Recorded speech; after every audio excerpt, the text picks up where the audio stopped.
Baba gives us the aim that we have to go back home, so we must become pure.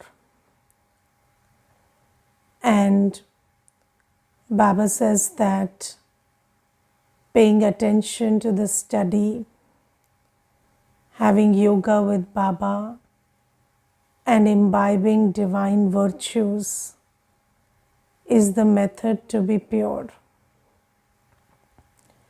Now, today I don't know why, but I'm feeling very inspired to talk about some acts through which we Brahmins who are on the path of purity, we deceive ourselves. And I'll share two experiences with you. One is that of a brother. He came in connection with Baba's home some years back, and then when he came, he had this desire, to earn more, and he had this wish that some property of his which was entangled in some issues that should be freed from all legal hassles. And he had these desires and he had these wishes and all. And it's okay, everybody comes with this state. And he would every day sit in the class, and he would be listening to Murli and Manthan and everything. But then he kept doing it for I think 4 years every day, never missed a class. And then he left one day and he stopped listening to the Murli and stopped listening to Manthan. And I asked him, and he said that there is a growing frustration inside me, because however much effort I am making, my desires are not getting fulfilled. So I said, I didn't understand. What effort are you making? So he said, I am attending every single Murli, I am attending every single Manthan, I am getting up at Amrit Vela, but still, that property settlement is not happening, and then I am not getting what I have desired. So I said, but what are you listening to in the Murli and Manthan? So Baba is telling us to get rid of desires. So he said, yes, so I am attending Murli, but that's not happening. So I said, no, but Baba is not telling you that if you attended 350 Murlis, then you will have one desire fulfilled, and then 400 Murlis, and then second desire fulfilled. That's not the pact. So Baba is teaching us contentment. Baba is teaching us to come to a state through self-realization and through yoga, where we come to a state where we feel that I have everything. So he said, yes, that's that I don't have everything, and Baba said, I will have everything if I did this, but I don't have it. So and I was so baffled that, 4 years you are listening to what? Baba is saying that get rid of desires, and then what are you hearing? Are you hearing that, desires will get fulfilled if you do this? That's not what Baba is saying. But the thing is, you see, that it's so subtle. And you see, Baba today in the Murli says nobody can be blamed, and that's true, because everybody is programmed in a certain way, and that's pre-programmed. And if somebody doesn't get it, it's because of their part in drama. It's not that if I insisted upon it very much, then he would get it, because 4 years I have been insisting in the classes, but that's not how it works. But it just made me think that, it's so subtle that Baba says that if you become free from desires, then all your desires will be fulfilled. And by that, Baba means that when you become free from desires, you go to Satyug. And in Satyug, there is nothing unattained. So everything will be there for you. But what we listen to is, if I pretend that I am free from desires, then Baba will fulfill all my desires here and now. But that's not true. Baba says, if you really are free from desires, what will be my thought process when I'm free from desires? My thought process will be, I don't want anything. But do I come to that place where I really don't want anything? Or I pose that I don't want anything, because I think that if I pose like that, then I will get what I want. So, we are playing this game with Baba also, where we are trying to, cheat Baba and say that, okay, you are saying, you're asking me to speak this language that I have everything and I don't want anything, and when I speak that language, then you will fulfill my desires, so I speak that language. But it's not about speaking the language, or it's not about, pretending to be in that state. It's about actually reaching that stage. Reaching that stage where I really don't want anything. And Baba says, how do you reach that stage? You reach that stage when you really imbibe the study and really have yoga. And most of the times I'm listening to the chapter that I'm soul, but I don't believe I am a soul and my only needs are love, peace, purity, which comes from Baba. No. You think in your very, very real mind, you're thinking that I'm a body and I have physical needs, and then you're just pretending that, okay, I'm a soul and I'm meditating with Baba, but am I really imbibing the knowledge? And am I really studying what there is to study? Because if you really study, then you will come to that state of soul consciousness where Baba is enough for you. And then Baba is always available, and then with that yoga power, one would come to that state of fullness where I really don't want anything. And Baba says, when you come to that state, then you go to Satyug, and in Satyug you have everything. It's not like you pretend it here and then you get it. Do you get my point, whatever I'm trying to say? Because this is an act of gross self-deception, and many BKs are engaging in it, because there is this thought that if I spoke this language that I don't need anything, or I just pretended that I don't need anything, then Baba will give me what I really desire. But that's not an act that Baba is asking us to put up. We really have to come to that state. And that's a state of purity. A state of purity where the body and the physical world and the desires of the world don't attract you.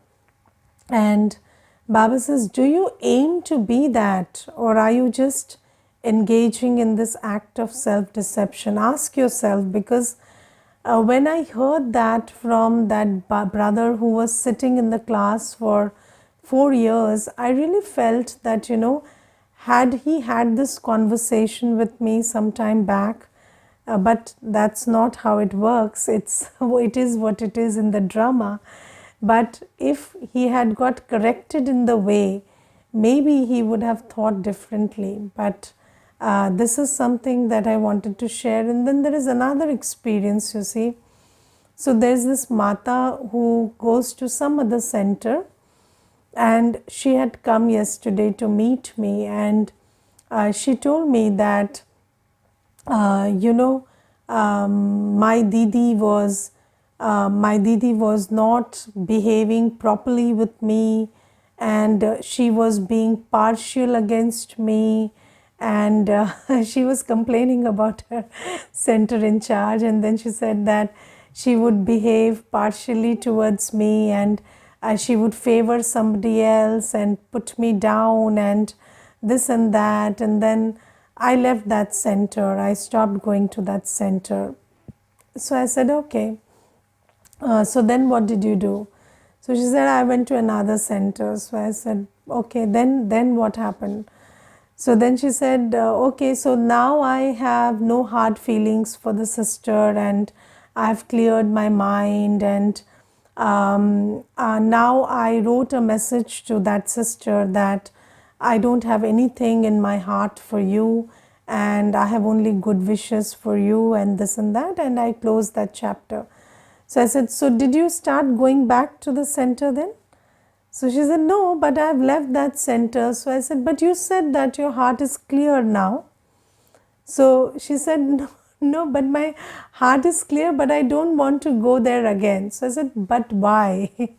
If your heart is clear, then why can't you go back there again? So then she said, no, but you see that I have had a very bitter experience. So I said, but what is your process of clearing your heart? So she said that, I cleared my heart, that whatever the sister did is okay. So I said, if it is okay, then what is the problem in going back? So she said, but you see, it was wrong. So I said, you still believe that that was wrong?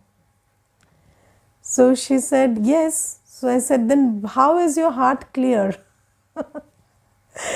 How is your heart clear when you still believe that she's wrong? So she said, but she is wrong, but I have cleared my heart. So I said, why don't you just stop feeding your ego like this? That, my heart is clear. So you see, my heart is clear. Saying my heart is clear is a method to feed your ego, because you want to tell yourself that I'm a bigger person and I'm letting go and I don't have bad feelings. But the fact is, you have not cleared your heart. And you still have all the feelings that you always had. But you're just feeding your ego by saying that I've cleared my heart. And if you've cleared your heart, that means that you have applied Gyan. You cannot clear your heart without applying Gyan. How can you clear your heart without applying knowledge and yoga? And when you apply knowledge and yoga, you understand that that sister is playing her part, you are playing your part, and even if you don't understand each other, she's absolutely right in doing what she's doing, and you are absolutely right in doing what you're doing. And if you have reached that place of acceptance and genuine spiritual love and respect for each other, then you can coexist with her. Then you can be in the same center. If you have used yoga power and if you've used knowledge to dissolve all feelings, because you cannot dissolve feelings by saying that that person is wrong, but I'm a bigger person, so I excuse that person and I say, that, okay, I'm the bigger person, so I forgive you. No. Forgiveness is an act of ego, which the worldly people engage in. We don't forgive each other. We use Gyan.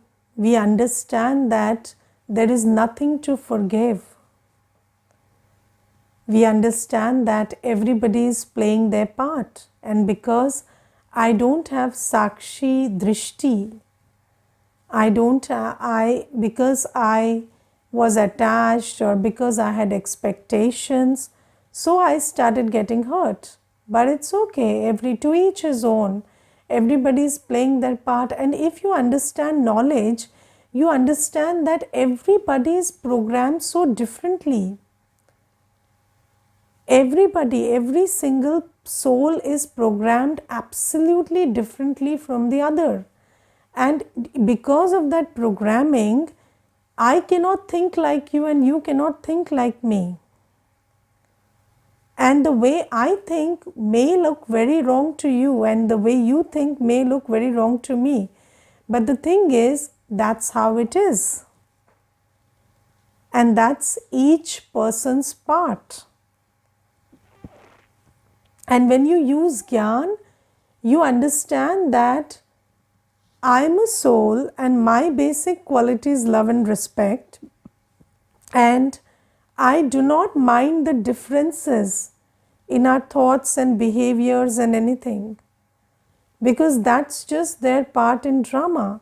And if you have used Gyan and if you have used yoga power, if you are with the ocean of love, then you can coexist with anybody. And if you're trying to avoid somebody and then you keep writing messages that, my heart is clear and we don't have hard feelings, that is just feeding your ego. So when I told her all this stuff, so then she said, I'm so shaken up by this. I didn't know that I'm in ego, and I felt like, I have really settled everything and my heart is really clear. So I said, if it's really clear, start going back to your center. And if it is clear, then you will have the courage to go back there. Because she is your sister. She gave you Palna. Yes, so she became the instrument for God. So why would you hate her? Or why would you have distance from her? So then finally when she was going, I said, now don't leave me. Come to me. Even if I tell you these bitter truths, don't stop coming to me. So then she said, I was just thinking, that maybe I don't have the power to face these truths. So maybe I'll not come to you if I'm not doing what you're saying. So I said, no, even if you're not able to do what I'm saying, come to me. Don't think that, Didi will again say the same thing. Yes, I will say the same thing. But so does Baba. It's just that, you're not paying attention to Baba. So you don't, otherwise you would leave listening to the Murli also. Because Murli is also a truth bomb. So just because you don't understand it doesn't mean that Baba is not saying it to you. So I'm just explaining it a little more so you are understanding it. So don't get offended by that. Do what you can, because again I understand that's your part. But don't think that, and you know what? You can be whoever you want. You can do whatever you want. But don't deceive yourself. I feel very strongly that it's not a big deal if you are somebody or you are doing something, but then you don't have to, you have to just know what you're doing and who you are. Because if you know that well, then you can change that. And if you're deceiving yourself by saying that there is no fault in me and I am good and I am great and all these, these worms are lying inside you, if you're deceiving yourself, then there is no scope for growth. So this is why it's not important that you change today, But it's important that you check today. If you check today, even if you take time, you will change tomorrow. But if you don't check today, if you are living in this bubble that, I'm right and I'm good and there's nothing wrong with me, then you will never be able to change. And that is what I call self-deception. So, you must know what is it's okay if I have ego. What is the big deal? I have ego. Right? So, the 5 vices, Baba says you will get rid of all the 5 vices in the end. You cannot get rid of it right now, but I should know that I have ego. If I keep camouflaging it and if I keep, deceiving myself that I don't have ego and I am such a good and great person, then how will I change? So this is something that everybody should be very wary of. And I feel that, it's not it's not a big deal that you're not perfect, but it's great that you know your limitations and you're working on it. If you know your limitations and you're working on it, then you will reach your stage of completeness one day. But if you're living in this bubble that there is no problem with me and there is no imperfection with me, then you will never get rid of them. So this is something. And in today's Murli, Baba also says that nobody can be blamed for anything because the drama is created in such a manner.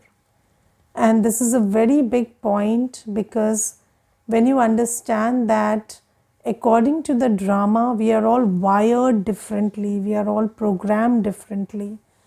So according to each one's programming, we are all right. And when you understand that, you don't blame anybody and you don't go into right and wrong, then you have acceptance. And then you think about, it is what it is, and how do I proceed in this case? So you say that, when you say you are wrong and I am right, then you put the responsibility of correction on the other. So you need to change.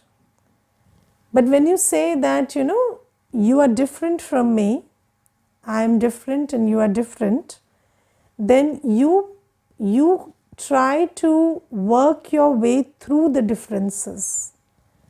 And you make the effort to come to a place where you can peacefully coexist despite the differences. I remember, I had a friend in my office when I was working, and she used to have this very loud and sharp way of speaking.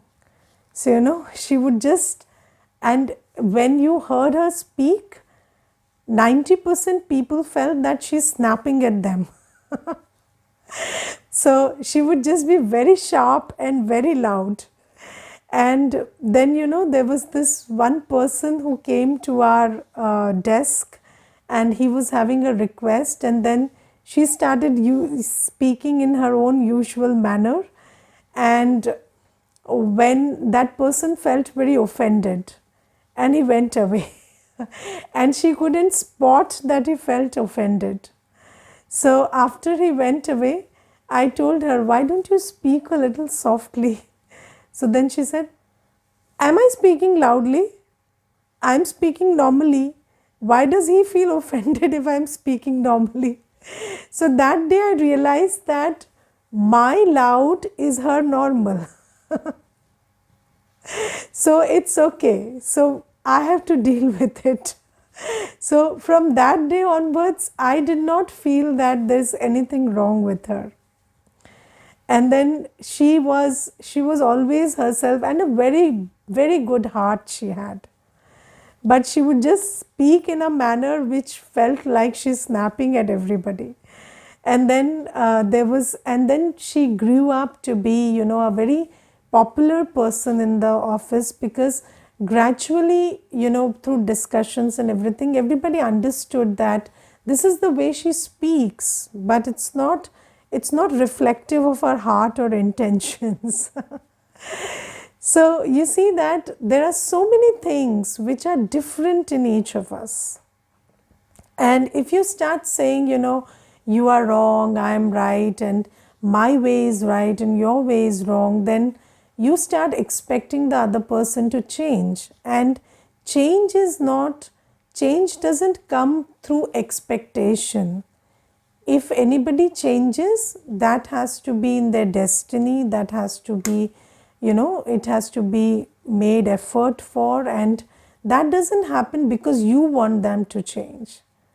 So when you understand and accept that everybody has their own part and their own, specialities and their own uniqueness and idiosyncrasies, and you accept that, and then despite that, you have love and respect for each other, then you can live in harmony despite the differences.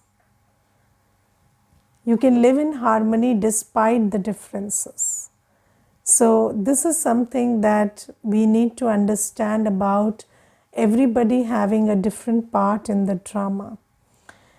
And then Baba says today that according to the theory of karma, when we perform vicious karma, then we create sanskars because of that, and we have suffering of karma through our sanskars. So you see that when the soul performs some karma, they are creating sanskars. And when you create a sanskar, then that sanskar becomes the cause of your suffering later. Yes, and I'll give you a very simple example. Let's say you have somebody who is doing all the work and you're not sharing any responsibility. Yes, you're not sharing any responsibility because you think that that person is a lesser person than you. So it's their destiny to work and your destiny to enjoy. Okay, but is that right? That's not right, because every person should share responsibilities, right? That's the Shrimat about things. So Baba says that do your work, take your responsibility, don't exploit anybody. So don't just think that, because somebody is subservient to you, so you should just sit in order and they should do all the work. Now let's say you do this. I'm giving you a very, very simple example. Let's say you're doing this. This is pap karma. And when you do that, what happens is you become a very lazy person. And when you become a lazy person, then in your future you will suffer because of that sanskar of laziness. Because a lazy person will get threatened by very simple things. Yes, even if you have to cook your own meal, it will become a big fear for you. Yes, just think about the number of people who complained about cleaning their own houses and cooking their own food in COVID. Now just think about it. The suffering came because we had to cook food and clean houses. Is that even a reason for suffering? No, but we are suffering because of it. Are we suffering because of the situation? No. We are suffering because of our sanskar. So Baba says, when you don't do everything according to Srimad, then you suffer. But how do you suffer? Because when you don't take responsibilities, when you don't do everything according to Srimad, then you create sanskars which trouble you later. Let's say another thing. Baba says that you must come into relationships in my remembrance and in a state of detachment. Now, we do that when relationships are unfavorable. Yes, somebody is bad to me, I'm very detached. But somebody is good to me, bringing me chocolates and gifts and bringing me, cajoling me and talking nicely to me, comforting me, then you let your guard down, keep Baba outside the door, and then you start getting attached to that person. And when you start doing this karma, removing Baba from the middle and having direct relationships with humans, when you start doing that, you are creating a sanskar of attachment, which makes you suffer and be very vulnerable in the future. Because of the sanskar of attachment, you suffer because when somebody is there, you fear they won't be there. And when they are not there, you suffer because you don't get what you were getting from them. So Baba says, whenever we don't follow Srimad, we create sanskars which make us suffer in the future. And our suffering is because of our sanskars. So, if you really see, Baba says that, many a times in our classes we discuss that we suffer because our karmic accounts show up as physical illness, mental illness, or unfavorable relationships or situations. But the thing is, you suffer not just because it is like that, but you suffer because you don't have the sanskar to deal with it. So let's say you are completely detached from your body. Can illness make you suffer? In Satyug, people don't suffer at death also. In Satyug, they leave the body happily. So that doesn't mean that in Satyug there is no leaving the body. There is leaving the body. But there is no sanskar of attachment to the body. So you are not suffering because there is not that sanskar. In Satyug also, one soul is different from the other. Not necessary that Lakshmi and Narayan would have the same taste. But they would be happy with each other. Why? Because that sanskar of attachment and expectation is not there. And I'll give you a very interesting example in this. There was this one Mata and she told me a very interesting thing. She said that, I have to eat onion and garlic. And I said, why do you have to eat? So she said that, my husband, he eats onion and garlic and we go out together to eat. And if we are on the same table and not eating the same food, he feels very uncomfortable. And we have to eat the same food on the same table, and if I don't eat that same food, then he feels very uncomfortable. And he tells me that our relationship is over because we are not eating the same food.